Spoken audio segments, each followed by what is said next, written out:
Buenas tardes, bienvenidos. Vamos a empezar con Cortázar escénico. En primera instancia, vamos a tener el gusto de la charla de apertura Sueño y Geometría por la escritora Luisa Valenzuela y por el ensayista Julio Crivelli. Y a continuación vamos a hacer la performance sobre la obra de Cortázar llamada Nada Apeguado. Muchas gracias, Alejandro, por esta amable presentación.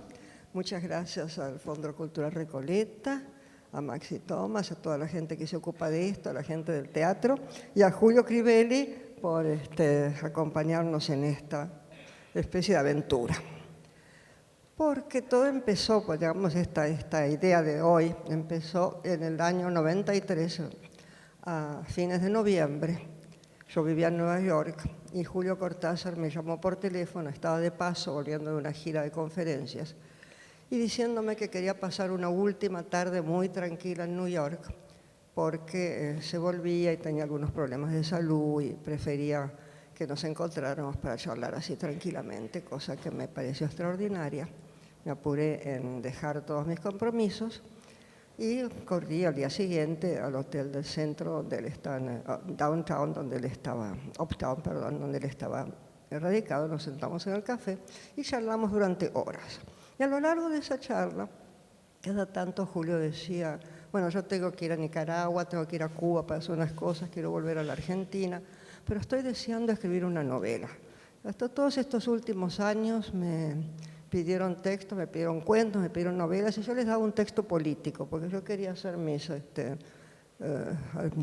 defensas de las ideas que yo tenía, y quería hacer con historias, escribir estas historias políticas y no literarias, sino ficcionales. Pero ahora me debo una novela y yo la tengo que escribir. A la cuarta vez más o menos que me comenta de esta novela, yo le digo, Julio, yo sé que no te gusta hablar de lo que vas haciendo, generalmente no sabes muy bien ni siquiera de qué se trata, lo que vas a abordar, pero si tenés alguna idea, que tenés alguna noción de lo que querés escribir. Y me dice, no tengo ninguna noción, pero tengo un sueño recurrente. Y en este sueño recurrente, el editor me entrega mi libro, mi último libro ya editado, perfectamente editado, un lindo volumen, y yo lo voy mirando y me doy cuenta que por fin pude decir todo lo que he querido decir a lo largo de mi vida, y he podido unir estas dos vertientes mías, que es la del escritor de ficción y la del militante político, y todo está perfecto y yo estoy tan feliz. Y no me sorprende que el libro esté todo escrito con figuras geométricas, no con palabras, sino con figuras geométricas. Esto fue noviembre del 93. Desgraciadamente, en febrero, el 12 de febrero, Julio fallece. Era como un libro premonitorio.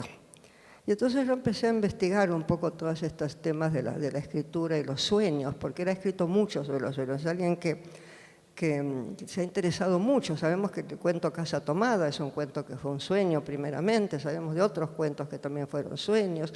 El tema del sueño aparece, el tema del sueño compartido además, aparece en 62 modelos para armar. Y en un momento dado dijo esto que les voy a citar: el que escribe lo que sueña quisiera volver a soñar lo que escribe, o en todo caso llenar los agujeros, y a la vez se alegra, porque sería demasiado fácil. En cambio, puede jugar a fondo con los retazos y sentir desde su ignorancia que están apuntando a lo que bien despierto no encontraría nunca, sobre todo porque casi siempre tendría miedo de buscarlo. Eso me parece tan importante. Además, él decía que no había dicho lo que él siempre que había querido decir. Y uno siente que Cortázar dijo todo, dijo la muerte en ese cuento que se titulaba Aquí, pero ¿dónde? ¿Cómo? Dijo tantas cosas tan cercanas de lo indecible, ¿no? tan tocando el borde de lo inefable. Y ahí quedé, escribí una necrológica para el Village Voice contando esta historia, en fin, seguí mi vida, todo fue muy triste después de su muerte. Pero en el año 97, Alfaguara manda a sus escritores, yo publicaba con Alfaguara en aquella época, un pequeño libro de un formato extraño alargado que se llamaba Diarios de Zihuatanejo, de Julio Cortázar.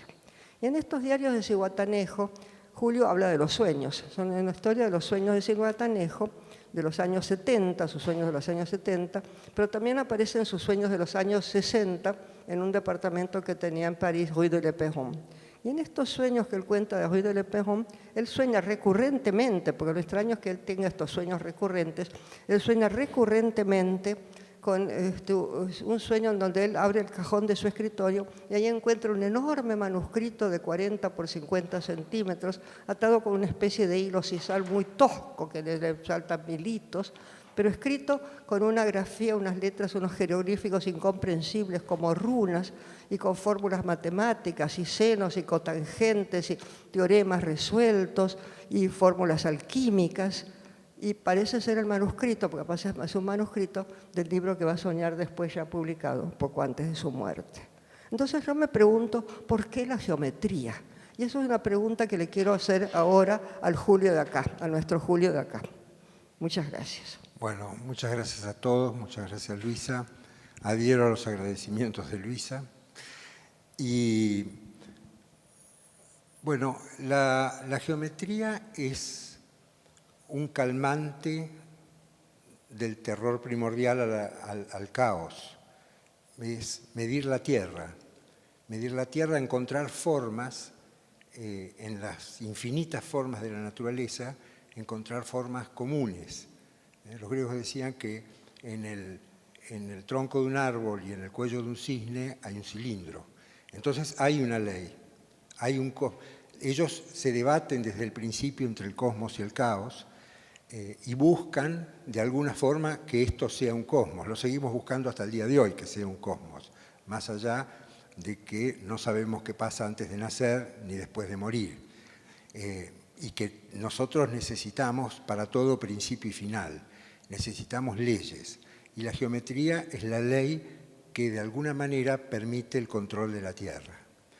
Y tiene distintos elementos.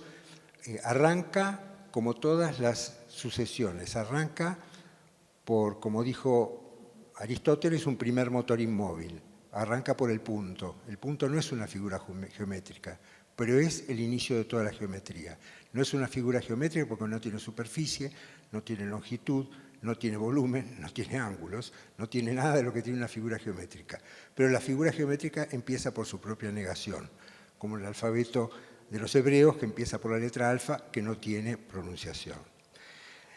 A partir de ahí aparece la recta, ¿no es cierto?, que es el sentido del infinito, es de alguna manera la contradicción de la geometría, porque implica el caos, no se sabe ni dónde nace ni dónde termina. Y el ángulo, que también sigue siendo parte del caos porque está abierto, no tiene ningún límite.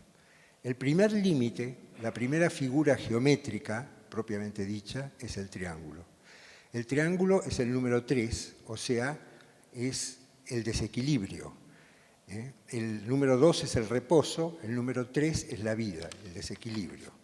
Y el triángulo representa eso. Los griegos inclusive se descubrió hace relativamente poco, 40 o 50 años, que tienen muchísimos templos que están situados de manera tal que forman triángulos equiláteros, triángulos isósceles, en su situación geográfica. El otro elemento central es el círculo. El círculo, de alguna manera, representa la resurrección. Y cuando lo llegábamos a los cuerpos geométricos, se transforma en esfera, en cúpula. La cúpula es el útero, es el origen de todo.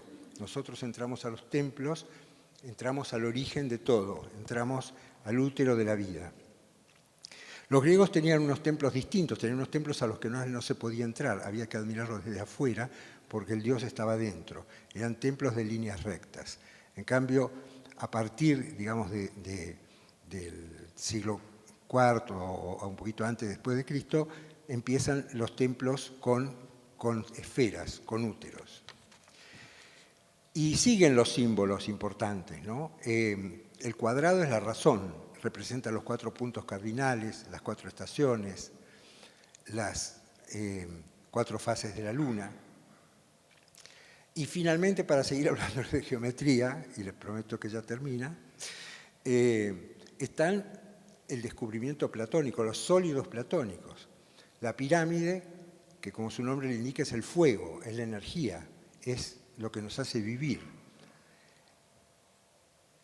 El icosaedro, que es el agua, el deseo. El agua es el deseo para los griegos porque el agua es incontenible, inunda todo. ¿Y qué es la que lo detiene? Lo detiene la razón, que es el cubo, o sea, el cuadrado, la tierra. Por eso todavía le llamamos continentes a la tierra, porque contiene al mar incontenible. Y finalmente tenemos el octaedro, que es el aire, es el alma, el soplo. Pero Platón encuentra que hay otro sólido platónico, que es el dodecaedro.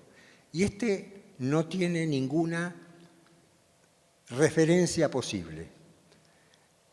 Y insinúa en algún momento como que podría ser un misterio. Él no quiere decir Dios, así que va a decir un misterio. Pero el dodecaedro son 12, ¿no? El dodecaedro son 12 caras. ¿Y no serían los 12 meses del año? También pueden ser 12 meses del año. Pero tenemos sí. el nuevo calendario. El antiguo calendario no, Así claro. es. Calendario solar. Así que bueno, la geometría ha servido siempre para la calma o para este originario de vivir en un cosmos cuando somos conscientes de que vivimos en realidad en un caos, ¿no? Hablamos todo el tiempo de universo, pero en realidad universo quiere decir que hay una sola ley. Esa sola ley no la conocemos para nada. Vivimos en realidad en lo diverso. Un solo verso, ¿no? Un solo verso. Un solo verso. Así que bueno, vos... Estabas entrando mucho en este terreno que yo iba a asumir de la geometría sagrada, que es algo que, volviendo al tema del día ese que yo iba a verlo a Julio Cortázar, al otro Julio, al Julio de allá, de más allá, ahora, me detuve en una librería que quedaba camino al subterráneo que iba a tomar para comprarle un libro, el libro de Oliver Sacks, Despertares, cuando salió el libro ese que era maravilloso y pensé que le iba a gustar. Pero no lo tenían, estaba agotado. Y me veo sobre la mesa de saldos un libro así lleno de ilustraciones sobre la geometría sagrada. Y yo no tenía idea de qué era esto de la geometría sagrada. Dice, ¿qué será? Me lo voy a comprar. Dije, pero me da vergüenza ir a verlo a Julio con un libro que me llevó para mí, así que no lo compro. Cuando él me cuenta el libro de su geometría, veo la sincronicidad de esta idea y le digo, bueno, lo voy a comprar y te lo mando. Desgraciadamente lo compré y tardé mucho en mandárselo y nunca le llegó. Pero entonces ahora llega el momento de esto que ya estaba abordando Julio un poco, que es la geometría sagrada. Y Robert Lowell, en su libro sobre la filosofía y práctica de la geometría sagrada, dice: la geometría como práctica contemplativa está personificada por una mujer elegante y refinada, ya que la geometría funciona como una actividad mental intuitiva, sintetizadora, creativa pero exacta, asociada con el principio femenino. Pero cuando estas leyes geométricas llegan a aplicarse a la tecnología de la vida diaria, quedan representadas por el principio masculino racional. La geometría contemplativa se transforma en geometría práctica. Y yo creo que ahí entra una cuestión también con la cosa de Julio. Cuando él quería unir su faceta de creador literario, con su aspecto militante político, ahí tiene este juego de las dobles geometrías, ¿no te parece? Y también cuando dice ahí que la geometría es femenina en su origen por la Tierra también es femenina. La Tierra es femenina. En todas las mitologías. Sí, y la Tierra en esta geometría sagrada es el cuadrado. El cuadrado es la Tierra, el círculo es el cielo. Entonces yo pensé en el principio de unidad subyacente también en todos la cuestión que presenta la geometría, toda, como vos decías, la geometría de la naturaleza, la serie Fibonacci, como aparece en muchos frutos, en Nautilius, en todos esos temas, ¿no? Y ese principio de unidad que Julio buscaba, ¿no? El Julio de allá. Kepler dijo que la geometría y Dios comparten la eternidad. Son eternos ambos. Y Dios se inspiró justamente, que es lo que vos decías, en la geometría para crear el universo. Eso y el triángulo, entonces, en este caso, no solo es la Santísima Trinidad, es el fuego, y como yo decía antes, el cuadrado es la tierra, el círculo es el cielo, cosa que representa mucho el templo del cielo de Beijing. En Beijing el templo del cielo es redondo, el templo del cielo, pero parte de los templos, todo ese predio enorme que configura este templo del cielo, algunos son cuadrados y otros, y el recinto es cuadrado, para echar el cielo y la tierra. Y están respetando siempre el número 8. Y el número 8, que para nosotros no tiene mucha importancia, sí, en principio, es el número de la perfección, porque es el número gemelos. La figura del 8 es totalmente simétrica y es el número de la armonía y de la felicidad de los seres humanos. Y Julio, en una entrevista de los últimos tiempos, que acaba de salir el libro de Soras, y dice, mi libro de Soras tiene 8 cuentos, como tantos otros libros míos. Entonces, si uno cuenta, Bestiario tiene 8 cuentos, Todos los fuegos son cuentos, Octaedro, como su nombre indica, tiene 8 cuentos, y de Soras. Y en cada uno de estos libros hay cuentos donde el deseo está materializado por algún ente o animal o cosa, sobre todo animal, como el tigre en Bestiario, en el cuento Bestiario, que está en esta casa, que hay que evitar el tigre, pero es el deseo que circula en esta pareja ilícita. O el caballo que aparece en Cuento Verano de Octaedro, que ataca a la gente cuando llega esta niña prepúber que va despertando las pasiones en esa casa. Es muy interesante cómo se juega el deseo en estos 8 cuentos, digamos, en general. Y la geometría sagrada también es la idea de la conexión con el todo. Y en el cuento La esfera, Julio decía que la esfera justamente es la forma ideal del cuento. Todo buen cuento es como una esfera, porque todos los rayos, todos los números son equidistantes del centro, ¿no? Y la sombra de la esfera es el círculo. Así que estamos muy en contacto con todo lo de Julio y también con las figuras sagradas. También las figuras sagradas como el pentáculo, que es ese círculo con una estrella de 5 puntas en el medio, que es la figura protectora, ¿no?, de la magia, y los mandalas que según Jung son las figuras de la meditación, que abren el espacio de la conciencia y de la luz del conocimiento. Y recordemos que Julio dijo que a Rayuela la iba a llamar mandala. Y una vez me dijo a mí, sí, yo le iba a poner mandala. Y un buen día me dije, mandala, ¿ah? Y le puse Rayuela. Así que te lo tiro a vos, Julio, de acá. Bueno, sí, le iba a poner mandala, yo no sabía el origen del cambio de nombre. El mandala no tiene casualidades, la Rayuela sí, ¿no?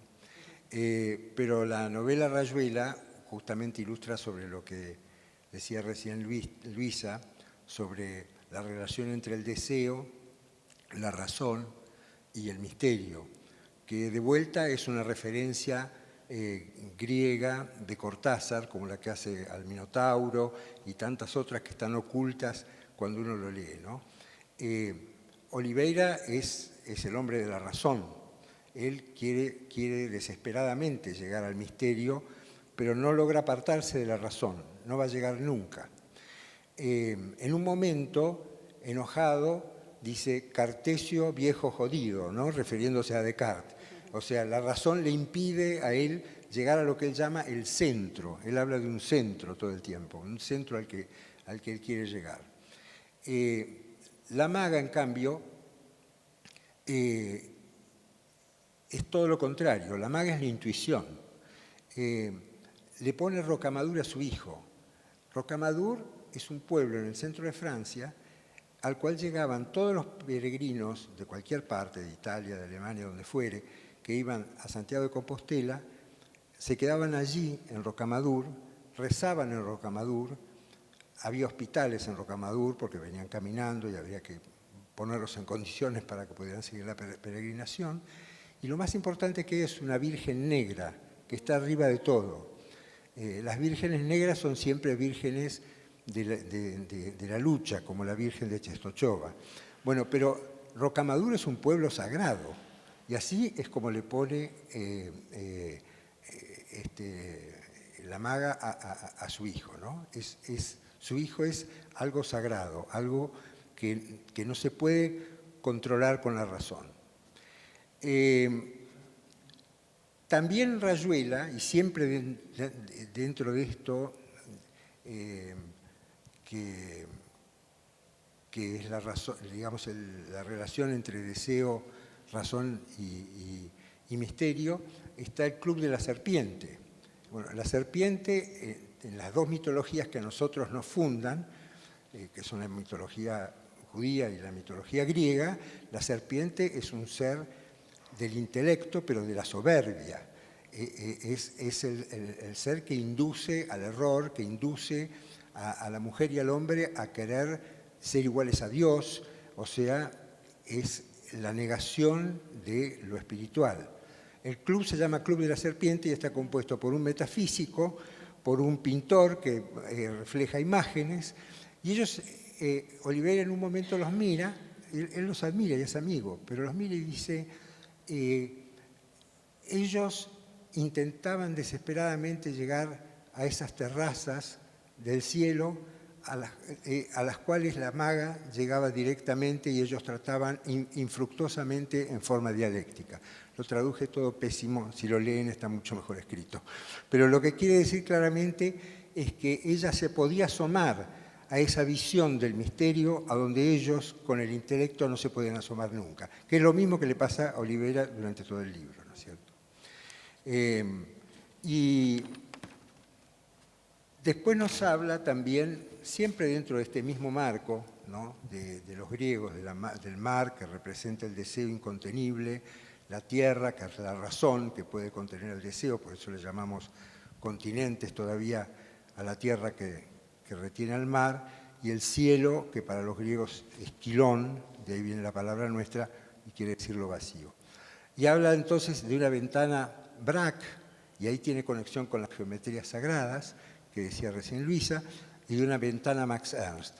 La ventana Braque es el cubismo, es reducir ya mucho más, ir mucho más allá de los griegos y representar las figuras de la naturaleza directamente con figuras geométricas, reducirlas a figuras geométricas.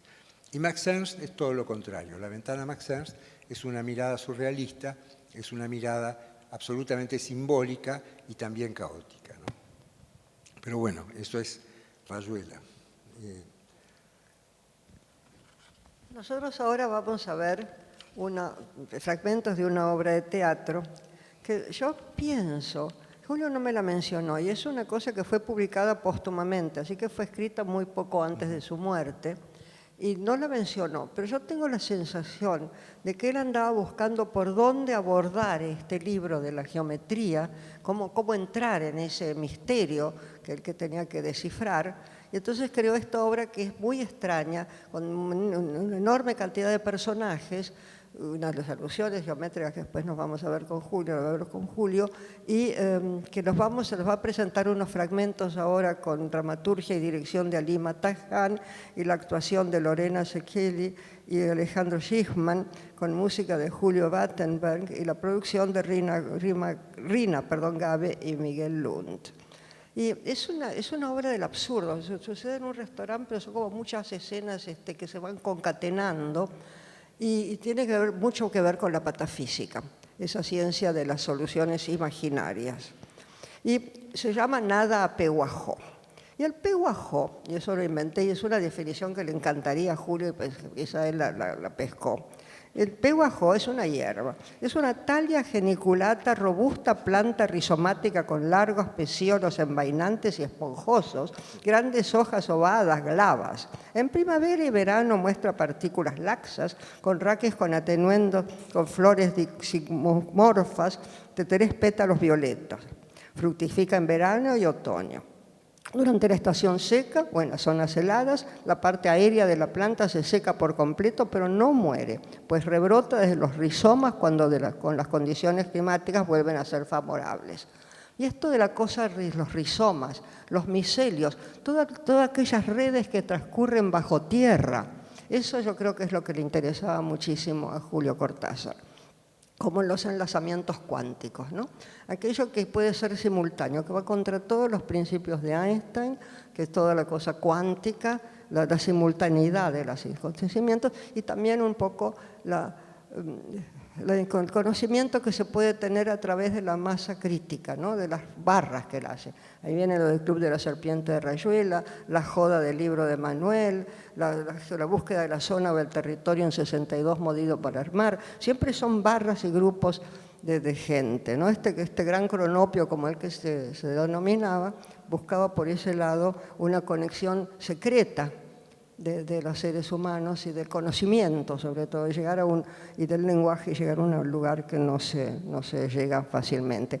Y en eso entra la patafísica de nuevo. Y esta obra, que se llama Nada Pehuajó, la escena de Nada Pehuajó es mínima y transcurre en este restaurante, hay un mostrador y hay un empleado de transporte y un cliente que quiere mandar un mono embalsamado a Pehuajó. Y resulta imposible, no por el contenido de la encomienda, sino por los medios de transporte imposibles. Y ese mono embalsamado nos remite al mono papión de Fostrol y a la patafísica, al creador de la patafísica, el personaje de Jarry, que propone esta ciencia de las soluciones imaginarias, donde no hay que tomárselo serio en serio. Y Julio dijo también en esa última entrevista que ha aparecido hace poco, que la persona que al escribir no se divierte es un imbécil. Y entonces la persona que al escribir también el de ver esta obra de teatro, quizás, no digo que sea un imbécil, pero es muy graciosa. Entonces yo creo que lo van a disfrutar muchísimo.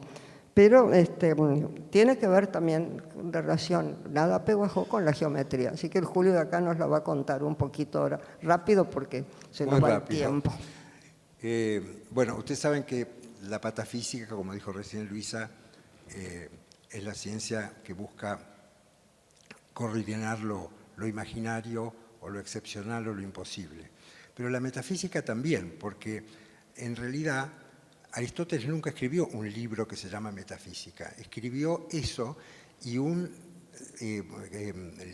bibliotecario de Alejandría, que se llamaba Andrónico de Alejandría, encontró los libros y dijo, bueno, todo esto está después de la física, así que es la metafísica.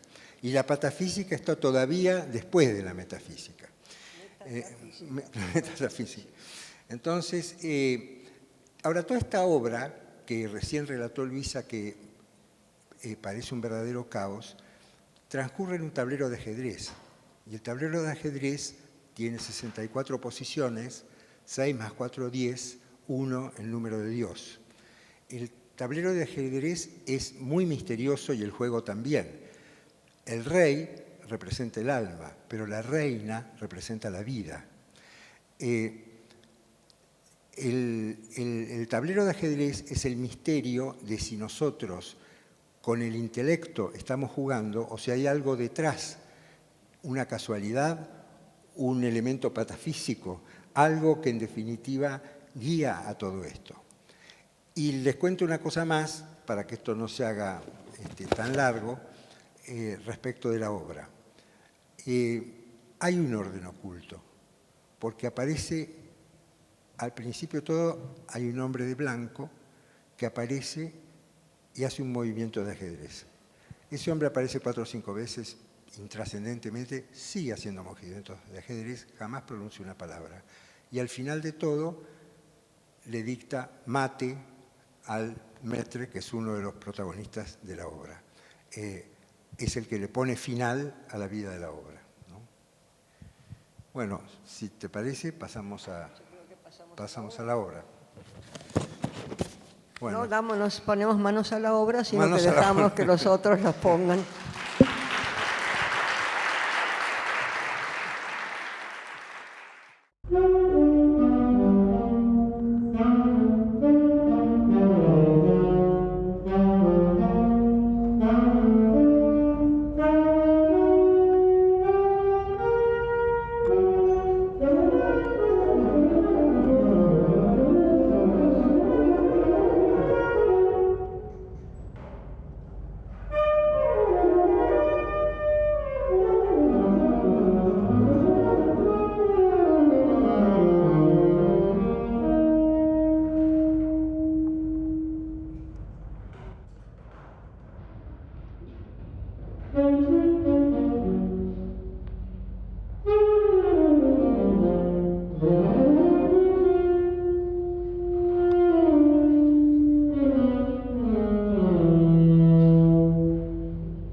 Buenas noches. Gracias por acompañarnos en esta presentación dedicada a poner en relieve la faz dramática de Julio Cortázar a través de una obra teatral suya, nada apeguajó, para muchos desconocida. Por eso me pareció importante darle la oportunidad a la obra de Cortázar de manifestarse en directo a través de una multiplicidad de voces, porque si hay algo propio del teatro es el diálogo.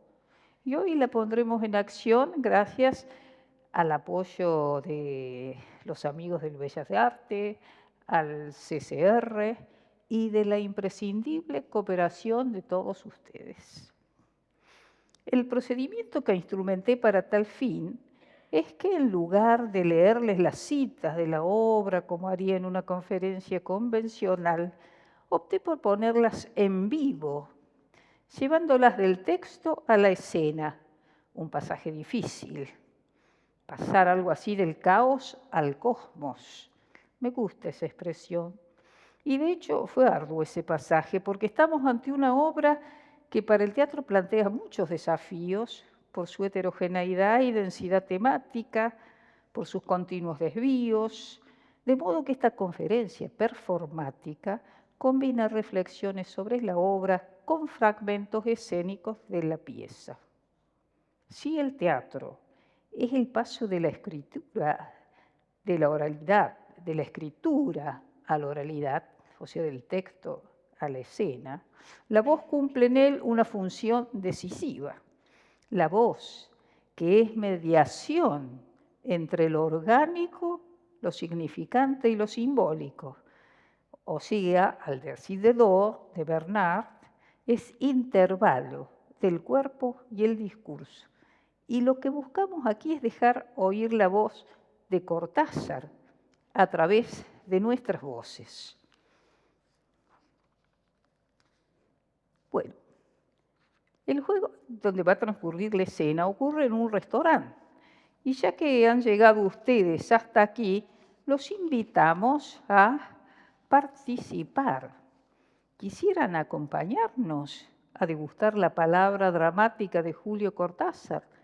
Pero cabe aclarar a los participantes que allí suelen suceder cosas extrañas. Por lo tanto, queda librada su elección sumarse a esta partida. Un restaurante especial, decíamos, donde, por ejemplo, un pollo a viva voz se resiste a dejarse cocinar, un juez vegetariano pesa zanahorias en una balanza diminuta, en tanto cerca suyo un pantagruélico personaje devora todo lo que se le pone por delante. Un espacio heterogéneo, donde lo múltiple y lo simultáneo dominan la escena. Bueno, de entrada voy a mencionarles que dicho restaurante, nos informa el autor, sugiere un tablero de ajedrez por la disposición de las mesas, los colores. Esta no es solo una elección visual, por supuesto, es una cuestión decisiva, ya que el juego articula y condiciona todos los niveles de la pieza. Sobre este juego universal se desarrollan en superposición otros juegos, Cortázar nos propone juego sobre juego, de palabras, de espacios, de identidades, o sea que pone en acción un sistema de metáforas seguidas, un lugar privilegiado de máxima por esa estética, que está amplificado por la peculiar dimensión lúdica del teatro que compromete en su devenir el espacio, el cuerpo de los actores, las voces, la música, el sonido y las luces. No. Entonces, vamos a comenzar con nuestra presentación de hoy.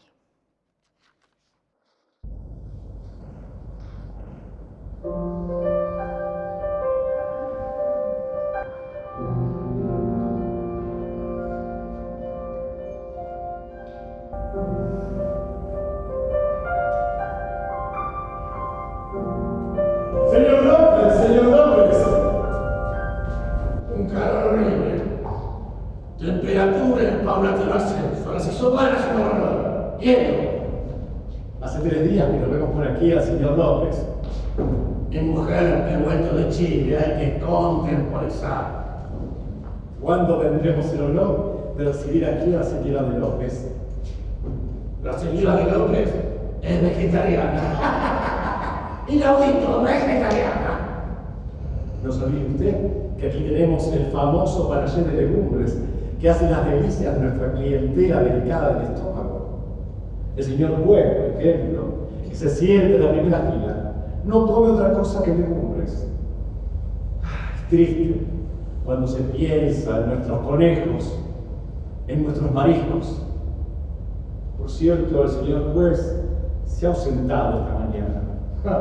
Ustedes, los caballeros importantes, es increíble cómo nos absorben las ocupaciones. No devora, querido, no devora. A pesar que no puede estar acá comiéndose un conejo, y en otro lado, en otra mesa, nos comen a nosotros como conejos.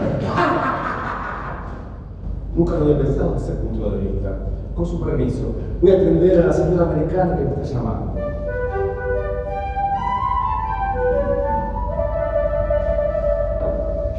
¿Cómo, señora? ¿Que quiere comer algo vivo? Ah, que quiere ver primero lo que va a comer y decir, ok. Algo vivo imposible, señora. Aunque ahora que lo pienso, tenemos un pollo de reserva alimentado a leche y vitaminas. Podría traérselo para que lo viera. ¿Que no lo quiere? ¿Que prefiere una tortuga viva? Bueno, si ella no lo quiere, tráigamelo a mí. La verdad que alguna vez me gustaría ver de veras lo que me comer. Pero está vivo, señor López. No importa, la verdad que nunca veo un pollo vivo. En la mesa, en el plato no se reconoce, imagínense, sin el pico, sin las plumas. Tráigamelo. ¿Cómo no, señor López?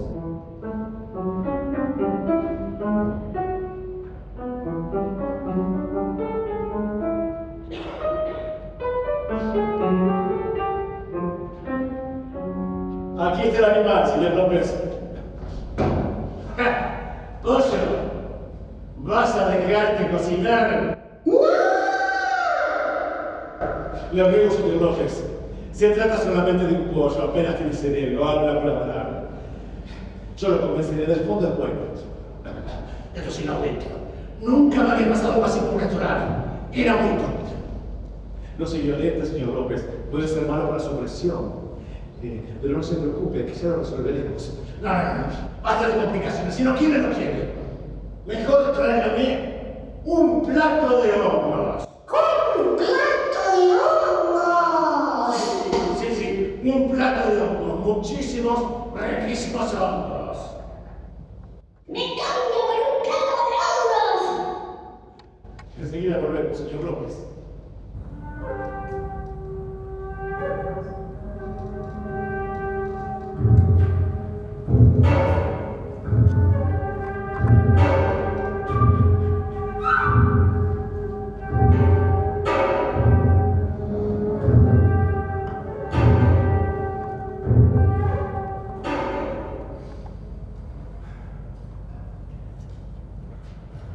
Se portó muy bien.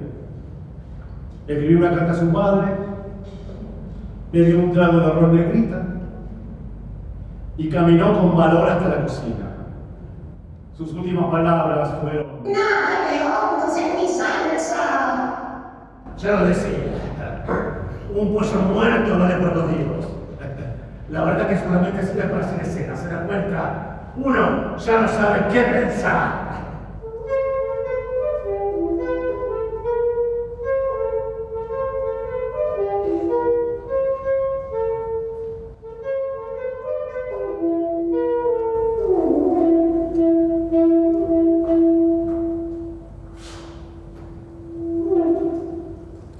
Me gustaría evocar algo en relación al personaje que ustedes acaban de conocer, el señor López. En términos muy generales diría que presenta un aire de familia con un personaje antológico. El Ubu de Alfred Jarry.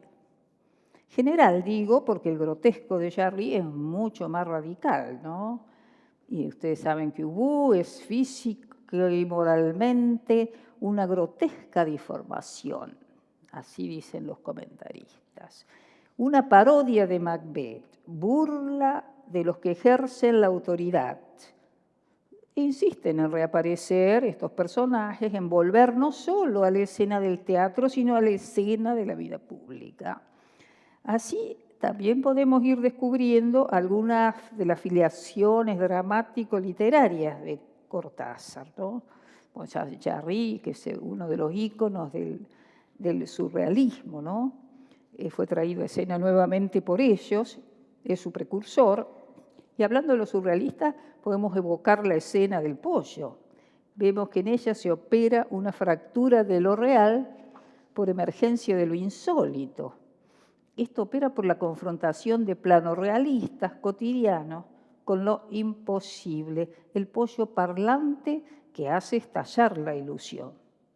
También querría destacar la importancia de un objeto increíble, la mesa que sirve como soporte de la comida, por cierto, pero también como una referencia espacial. Es un microespacio dentro del espacio cerrado del restaurante, en cuyo marco se van esbozando distintas situaciones. Por ejemplo, el diálogo entre la misteriosa señora de verde y el maître. Y llevan una cierta máscara de banalidad estos intercambios, pero ¿qué es lo que encubren? En esta escena se anunciaron a 2 personajes, si lo recuerdan. Uno, el maître le dice, el señor López, el juez, y la señora de López. Ahora iremos al encuentro de otros 2 personajes que responden a la genérica denominación de empleado y cliente.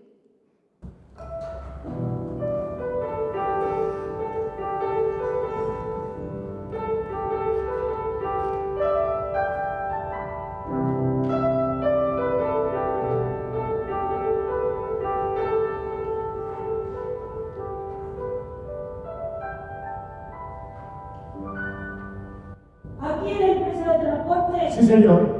Vea, yo necesito trasladar una cosa de Buenos Aires a Pehuajó. De Buenos Aires a Pehuajó. Sí, varios efectos personales. Muy bien. Si no hay más efectos, paciencia. Siempre es lo mismo. Sí. Son 8 valijas grandes, una mesa de luz, un cajón con libros y un mono embalsamado. Y un mono embalsamado. ¿El mono también es un efecto personal? Naturalmente. Quisiera que vean enseguida el transporte, lo antes posible. Sí, señor. Se puede hacer lo antes posible o lo después posible. Depende del transporte que usted elija. Yo tengo que elegir. Por supuesto, usted elige y nosotros fletamos. Bien, voy a elegir ahora mismo. Toda elección es ahora, señor. No hay elecciones pasadas ni futuras, por lo menos en teoría. Cierto. Y bueno, entonces elijo. Vamos a ver. Usted dijo 8 valijas, una mesa de luz, un cajón de libros y el antropoide, ¿no? Sí, pero no es un antropoide. Apenas un tití. Se llama Beriberto. Bueno, un cajón de libros y un animal llamado Heriberto. De Buenos Aires a Pehuajó. Pehuajó. Aquí está. Muy bien. Para las valijas se puede hacer el transporte por perros ¿Por tren rápido o por tren de carga? Por tren rápido, naturalmente. El tren rápido no para en Pehuajó. Entonces, ¿por qué me lo ofrece? No entiendo. ¿Por qué no me aconseja el mejor sistema? ¿Usted dijo que tenía apuro? En el caso de las valijas, yo le recomendaría los perros. ¿Qué es eso? Perros. Tenemos muchísimos perros que llevan valijas de Buenos Aires a Pehuajó. Los perros llevan la valija. Sí, pienso que con 3 perros por valija, es decir, 24, agregamos 5, pero ¿quieren ver esto? Perfecto. Pero está bonita. Pero falta el mono embalsamado. El mono, sí. El transporte de ese mono es complicado. Está prohibido mandar antropoides. Yo pensé que uno podía mandar lo que quiera siempre que pague. Lo que quiera, lo que quiera. Realmente, ¿por qué no se queda con el antropoide? ¿Por qué lo tiene que enviar a Pehuajó? Se lo manda muy cuñado, que lo quiere poner en la sala. Tienes razón. Tiene sentido prestar a todo el sistema de transporte de una compañía como esta por ese motivo. No se da cuenta del absurdo. En fin, le digo al este a usted decir. El antropoide puede ser fletado por correo certificado venenoso, por los volcados, aprovechando la carrera de resistencia con carga entre Buenos Aires y Bahía Blanca, en camión precario, en camión ordinario, en tren de carga, tren rápido y por perros. ¡Dios mío! Es lo que se dice siempre. Me extraña que la compañía no lo imprima al final de la lista. No entiendo cómo puede ser tan complicado, tan difícil de elegir. ¿Qué voy a hacer? ¡Momento! ¡Se acabó! Nada que hacer. ¿Cómo nada que hacer? Nada. Acabo de encontrar un reglamento nuevo que anula todos los anteriores. No se puede transportar ningún efecto a Pehuajó. ¡Nada, Pehuajó! ¡Nada, Pehuajó! ¡Nada, Pehuajó!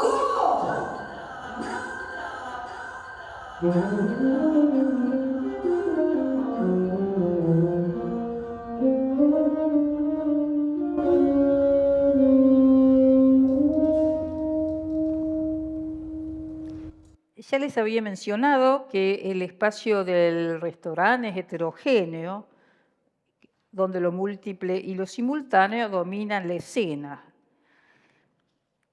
El autor opera por adición de situaciones, de espacios, de temporalidades, por sustracción de convenciones de verosimilitud. El espacio es relevante aquí. El topónimo Pehuajó nos proporciona a la vez una coordenada geográfica concreta y un interrogante desde el comienzo mismo de la obra. Hay una aspiración, un deseo relacionado a ese espacio que le daría un carácter utópico, pero ese deseo nunca llega a concretarse, nunca hay una conjunción de este cliente, nunca puede mandar sus cosas, y esa dimensión se desploma. Esta es la única vez, esta es importante, porque aquí aparece Pehuajó, ese topónimo. También se habla de Buenos Aires. Ahí tenemos unas referencias espaciales concretas, por supuesto, además de las escénicas.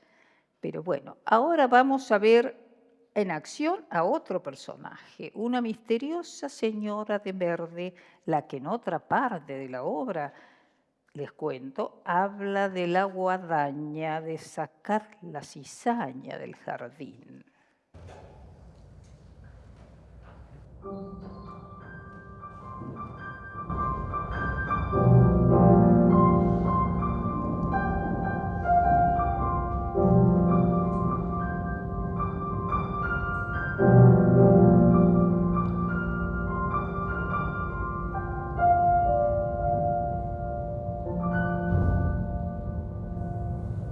Buenos días, señora. Me permito pedir un momento a la vivienda. Esta mañana hay un pimentero en cada mesa, pero a lo largo del almuerzo suceden aquí cosas extrañas. ¿Quién es ese señor tan...? Un juez, señora, es un juez. Claro, tenía que ser. Viene a almorzar todos los días, salvo algunas lamentables excepciones. ¿Y esa balanza? Entonces era la balanza de la... Oh, no, señora, es una balanza mesa de cumbres. El juez sufre del bodeo, esa mísera horrible. No puede comer otra cosa que cierta cantidad de gramos de zanahorias. Nosotros podríamos pesarlas, pero desconfía, claro, es la profesión. ¿Ustedes le cocinan las zanahorias y en las pesas? Sí, señora, con esa balanza. ¡La vivienda! Aquí, sí, señora. Usted dijo que el señor juez viene aquí todos los días salvo... Dije, salvo algunas lamentables excepciones. ¿Y eso qué significa? No sé si debería decirlo a la hora del almuerzo, señora. Podría incomodarla. ¡Dígame más! Usted ordena, señora. El juez nunca viene a almorzar. Cuando decapitan a alguno de sus condenados, ¡la vivienda!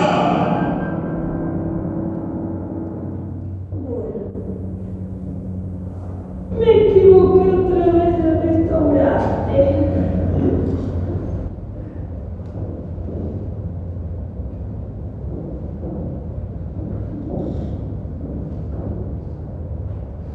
Ahora lo reconozco a todos. Claro. Está visto. Nunca podré comer en paz.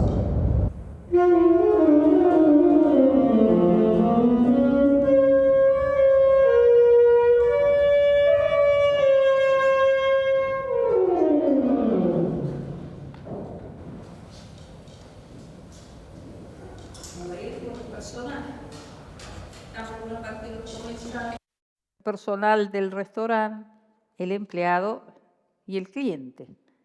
La mayoría de ellos carecen de nombre propio. Es muy fascinante la cuestión del nombre propio, ya que indica un ser único, discernible de todos los otros. Pero también, como escucharon, está el señor y la señora de López. Ese ser único que señala el nombre, lo que decía con anterioridad, es aquí también transgredido, porque la señora de López es nombrada por su marido como Pamela, como Lilith, y el juez la llama Miriam. Las cosas parecen ser de una manera para luego resultar de otra. Distintas identidades para un solo personaje o a la inversa. Distancias entre el nivel del ser y el parecer. Pero ¿quiénes son estos personajes? ¿Y el maître quién es? En sus alucinaciones, el juez parece creer que es el condenado. Finalmente se acerca y le pregunta, ¿usted era? ¿Quién es usted? Y el maître le dice, ¿qué? Parece no entender. ¿Qué habrá soñado este infeliz? ¿Quién es quién en esta danza de espectros? ¿Quién ha urdido este juego? El autor, sin duda, en diálogo con sus propios fantasmas, con la época, desde sus coordenadas estéticas e ideológicas. Aquí el juez pesa sus alimentos, solo come zanahorias, como escucharon. Ejerce una fuerte interdicción alimentaria, pero aparece la tentación, la posibilidad de disfrutar de la comida. El personaje oscila entre el deseo y la abstención por la que finalmente opta. La contaminación, de la que el juez parece resguardarse con su lógica de las interdicciones, se torna patente en escena. El juez lleva al extremo el paradigma inmunológico y el alimento se vuelve una amenaza en sí mismo, el margen filoso entre dos mundos inconciliables. Los personajes se movilizan, dejan las mesas, se confrontan. El eje de esa puja gira en torno a un helado emblemático.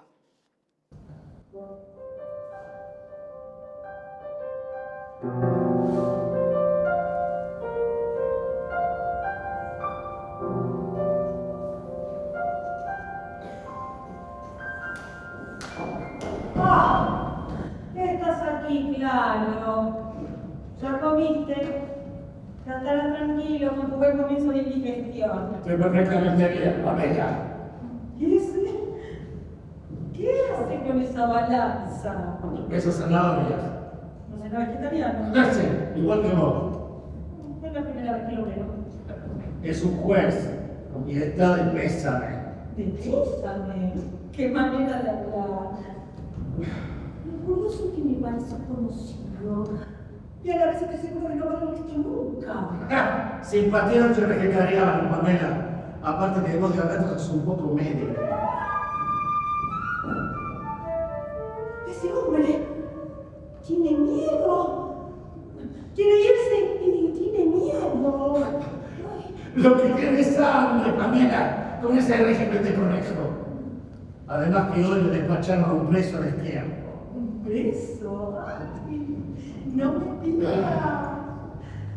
Bueno, yo me voy a pedir un rico helado de crema chocolate.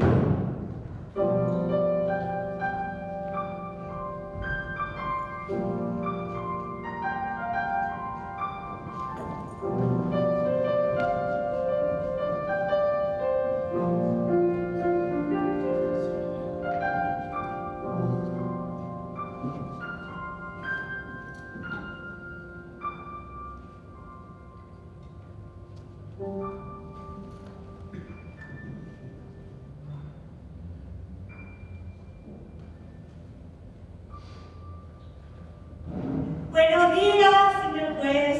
Sí, buenos días, señora. Hace rato que quiero hablarle. Me interesa su manera de... No digo de tener miedo, no. Más bien su manera de preocuparse. Sí, así queda mejor. Señora, no sé si tengo el honor de conocerla. De todas maneras, mi cara le resulta conocida.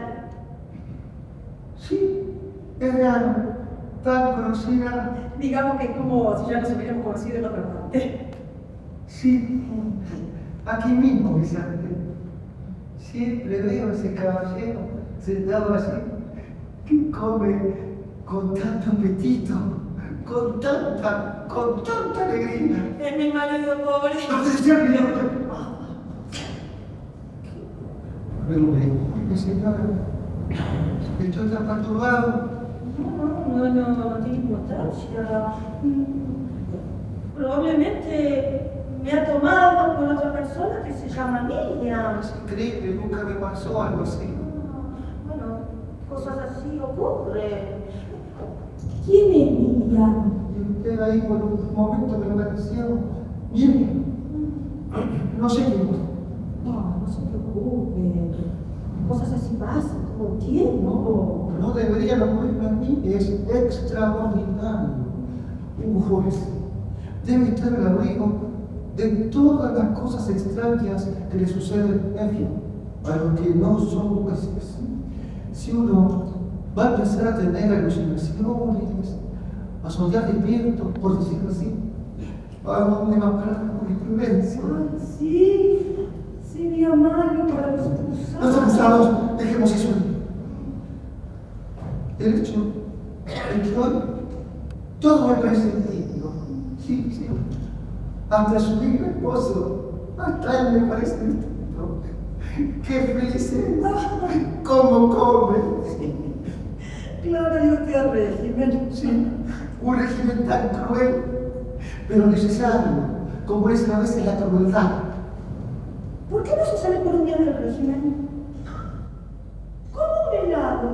Ay, invite a mi marido. Hágalo y verá que muchas cosas cambian. ¡Traiga!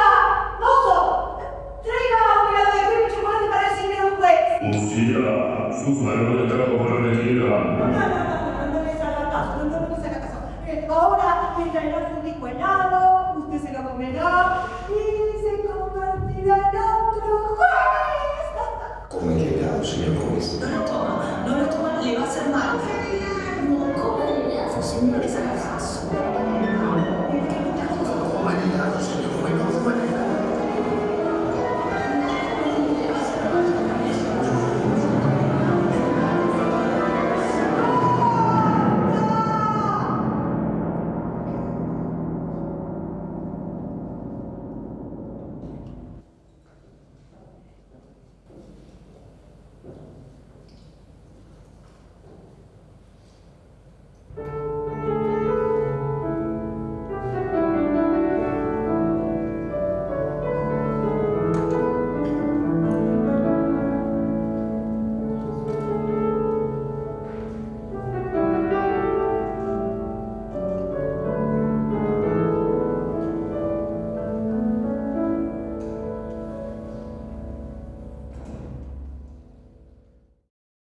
Una significativa coincidencia entre la actividad oral y algunos de los temas planteados.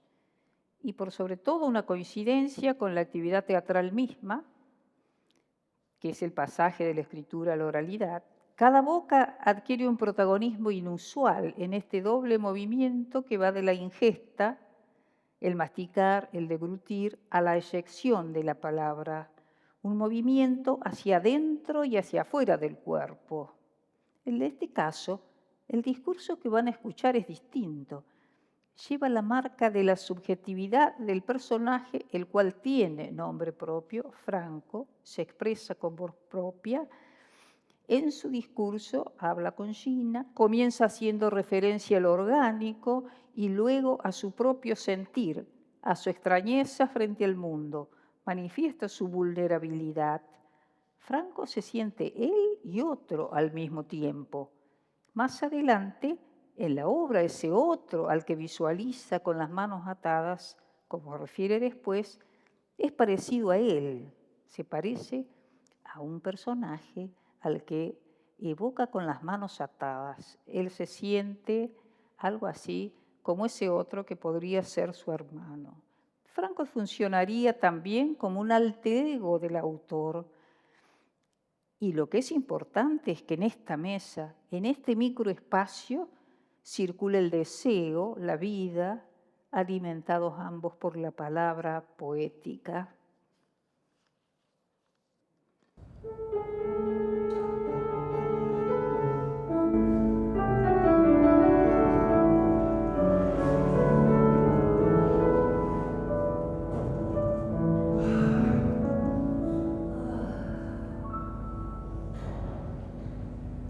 ¿Qué nos traerá, hermoso?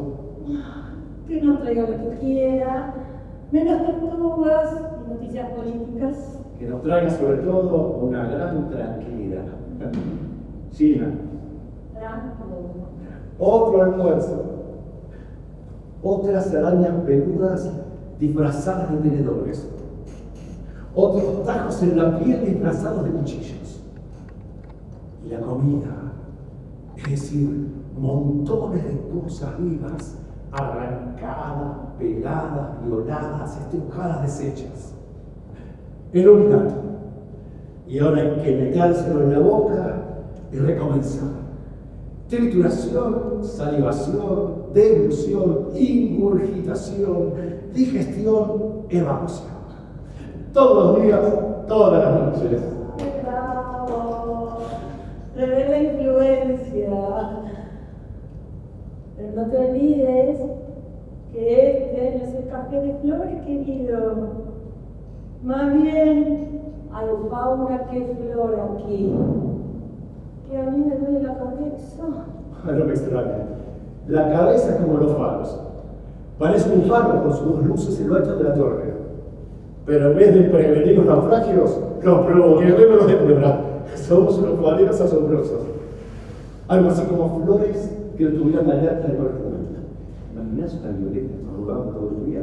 Ay, me duele la cabeza. Hasta el pelo me duele. ¿Hago más clases? ¿Crees en eso vos? Yo no, pero va a ser bien, es un hecho. ¿Por qué estamos aquí? Aquí o en otra parte.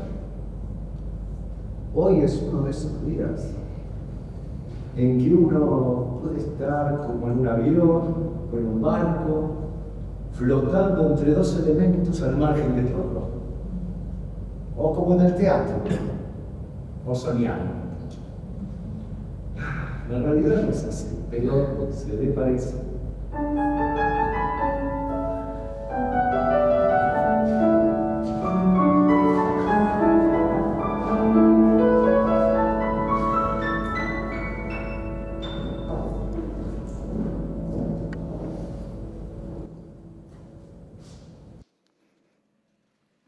Cortázar preserva con fervor el registro de lo hablado. Los juegos de palabras llevan al extremo la acción verbal puntuada por acciones y preguntas, por el uso exhaustivo de los puntos suspensivos que dejan pendiente la enunciación, abriendo vías a connotaciones diversas. La entonación adquiere una importancia integradora, marca un estilo. el de la escritura hablada, que en escena se potencia a través del decir de los actores. Esta posibilidad de dejar abierta, esa enunciación abierta, es lo que permite que la obra tenga muy diversas posibilidades de ser leída, de ser interpretada, y tiene muchas significaciones. Además que ese restaurante, ese lugar cerrado, del cual algunos no pueden salir, ese lugar cerrado ha sido pensado como el infierno, o quizás también como la alegoría de una época del país y de los países de Latinoamérica en las complejas épocas de las dictaduras militares en Latinoamérica, porque él hace una referencia en un momento a Chile, otro personaje a Pinochet. Pero justamente esta apertura de la enunciación hacia otras posibilidades hace que nunca defina una sola línea de interpretación y que nosotros podamos abordarlo a través de estas otras posibilidades y acentuar otras interpretaciones también sobre esos temas, pero desde un punto de vista contemporáneo. En esta obra, el vendedor es uno de los personajes que también aparecen muy fugazmente, es en el que Cortázar en su boca pone una serie de trabalenguas, como Juan Carandajo y Juan Carandajo el Viejo, y otros bastante complicados. El vendedor se mueve entre el público, ofrece objetos de suma inutilidad y hace algunas previsiones, por así decirlo. Ese vendedor misterioso que tiene un aire a Jean Villard, del Le Port de la Nuit, es el que tiene esta gran virtud de decir estos trabalenguas y de ofrecer esos libros de destrabalenguas que nosotros también queremos ofrecer simbólicamente a todos ustedes, porque los destrabalenguas sirven para facilitar que la palabra fluya, que la expresión se facilite. Como sabemos, trabar tiene muchos significados, pero trabar significa también impedir. Y en este caso, por ejemplo, el cliente no podía acceder a enviar sus cosas, era imposible hacer llegar esto a Peguajó, había impedimentos. Entonces la posibilidad de destrabar, aunque sea a través de un juego, es pensar en esos espacios donde uno proyecta el deseo, la imaginación que se sostiene en estas imágenes de deseo y esta imaginación y estos juegos que desde aquí también les estamos proponiendo, en donde podemos pensar otras posibilidades y no quedarse en los roles que ya tenemos asignados, como ese empleado que no puede mandar que está impedido de mandar. Bueno, aquí tenemos la posibilidad de incentivar estas imágenes de deseo y para eso es que ofrecemos estos libros de destrabalenguas.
Este restaurante está pronto a cerrar. Esperemos que esta propuesta de 7 pasos, maridada por el piano, la música, la flauta, haya sido de su agrado. En la obra el maître va despidiendo a los clientes y le dice a estos jóvenes, Gina y Franco, que vayan por la vereda de este lado, que es la del Sol, que allí hay una plaza, que aprovechen que están vivos, que los que están vivos aprovechen la vida. Bueno, y que aunque sea de noche, ustedes quizás también puedan ir cuando salen por la vereda del Sol. Este restaurante está pronto a cerrar sus puertas. Este restaurante está pronto a cerrar sus puertas. Reca, sí, reca que raca. La reca que raca. Son las caras que queda y la raca que caga. La raca que vive y la reca que raca son las Caras que queda y la raca que caga. La raca que queda. Y la reca que raca Son las caras que queda y la raca que caga. son la Otra que tupa y la pupa que toca. Tupa de la pata del bote de la y la pupa que toca.